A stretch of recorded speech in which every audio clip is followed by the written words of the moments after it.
Welcome back to my channel. नमस्कार.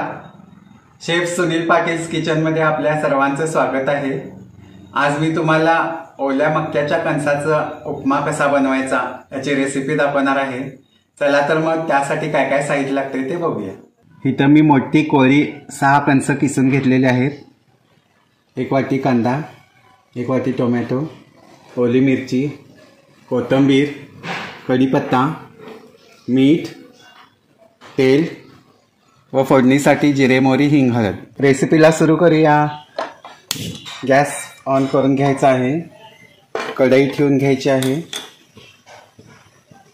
त्यामध्ये आता एक अर्धा वाटी तेल मी घालणार आहे. मक्याच्या उपम्यासाठी थोडंसं तेल जास्त लागतं. व तेल गरम झाल्यानंतर फोडणी करणार आहे. तेल गरम झालेलं आहे. 1 चमचा मोहरी घालायची आहे. 1 चमचा जिरे घालायचे आहेत. थोडासा कढीपत्ता घालायचा आहे. थोडी ओली मिरची, कांदा घालायचा आहे व कांदा लाल होईपर्यंत आता हा परतून घ्यायचा आहे. इथं कांदा आता भाजलेला आहे. त्यामध्ये आता अर्धा चमचा मीठ घालायचं आहे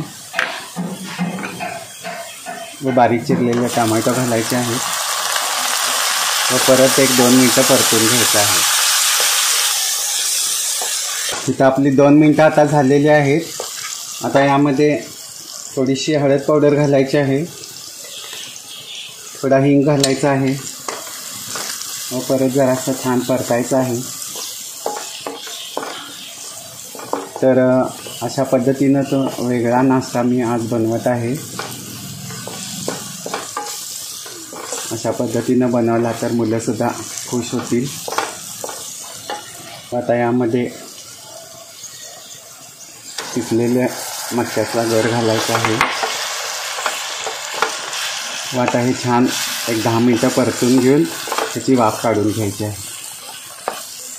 इथं आपली 10 मिनिटं झालेली आहेत. झाकण काढून घ्यायचं आहे. हे पहा किती छान असा हा मक्याचा उपमा आता इथं तयार झालेला आहे. आता यामध्ये थोडंसं ओलं खोबरं घालायचं आहे. थोडी कोथिंबीर घालायची आहे व गॅस बंद करून आता हे सर्विंग बाउलमध्ये काढून घ्यायचं आहे. तर हे पहा असा हा कोळ्या मक्याच्या कणसाचा उपमा इथं आता खाण्यासाठी तयार झालेला आहे. तर तुम्ही ही रेसिपी घरी नक्की ट्राय करा.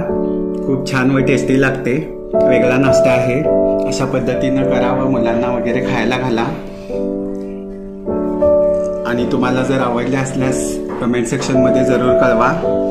तर आता हा उपमा मी आमची भाऊजाई शांताबाई व वजीरमा येणार आहेत त्यांना टेस्ट करण्यासाठी देणार आहे.